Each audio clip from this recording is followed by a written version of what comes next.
अधिकारियों के साथ बैठ करके आज की सरकार का फाइनेंशियल स्टेटस देखते हैं तो सारे के सारे सरकारी खजाने खाली दिखाई देते हैं। मैंने भारतीय जनता पार्टी की सरकार की शपथ ग्रहण से पहले ही ये भविष्यवाणी करी थी कि भारतीय जनता पार्टी की सरकार कोई ना कोई बहाने जरूर बनाएगी काम ना करने के, अपने वादे ना पूरे करने के। नमस्कार, मैं हूं पंकज भार्गव। दिल्ली में महिलाओं से किया वादा कैसे होगा पूरा? कैसे महिलाओं को मिलेंगे 2500 रुपए हर महीने? क्या आम आदमी पार्टी ने दिल्ली का खजाना खाली कर दिया? ये कुछ सवाल हैं जिनका जवाब दिल्ली पूछ रही है। दिल्ली की नई मुख्यमंत्री रेखा गुप्ता ने हाल ही में दावा किया कि पिछली आम आदमी पार्टी सरकार ने राज्य का खजाना खाली कर दिया। फिर भी उन्होंने भरोसा दिलाया है कि बीजेपी सरकार अपनी महत्वाकांक्षी महिला समृद्धि योजना को जरूर लागू करेगी। इस योजना के तहत दिल्ली की पात्र महिलाओं को हर महीने 2500 रुपए की आर्थिक मदद दी जाएगी। मुख्यमंत्री रेखा गुप्ता ने कहा कि इस योजना को लागू करने के लिए अधिकारियों के साथ कई दौर की बैठकें हो चुकी हैं।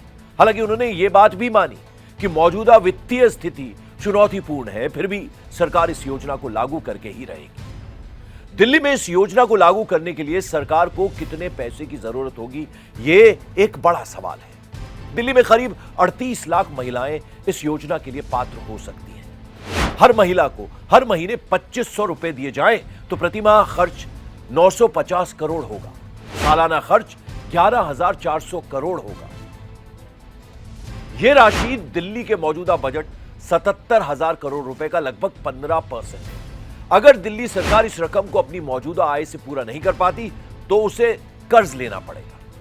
पिछली आप सरकार के दावे के हिसाब से दिल्ली एक रेवेन्यू सरप्लस राज्य था। विधानसभा में विपक्ष की चुनी गई नई नेता आतिशी ने रेखा गुप्ता को जवाब दिया और कहा कि जब 2015 में आम आदमी की सरकार बनी थी तब दिल्ली के कुल बजट केवल 30,000 करोड़ रुपए था। इसी सरकार में पिछले 10 वर्षों में बजट बढ़कर 77,000 करोड़ रुपए हो गया। आपने आरोप लगाया कि बीजेपी ने सरकार बनते ही वादे पूरे करने की जगह बहाने शुरू कर दिए हैं। अब जरा समझिए कि दिल्ली सरकार के पास अपनी आय बढ़ाने के लिए स्रोत क्या है।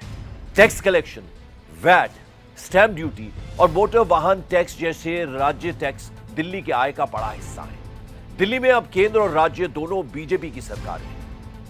इसलिए डबल इंजन सरकार की वजह से सीएम रेखा गुप्ता को उम्मीद है कि उन्हें केंद्र से मदद मिलेगी।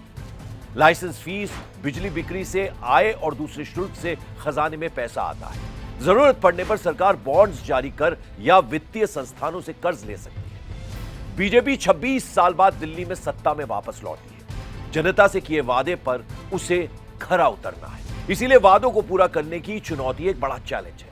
महिला समृद्धि योजना महिलाओं के लिए आर्थिक सहायता का वादा है और बीजेपी की विश्वसनीयता की भी परीक्षा है। क्या यह योजना समय पर लागू होगी या वित्तीय चुनौतियां इसे रोक देंगी, ये आने वाले दिनों में साफ हो जाएगा।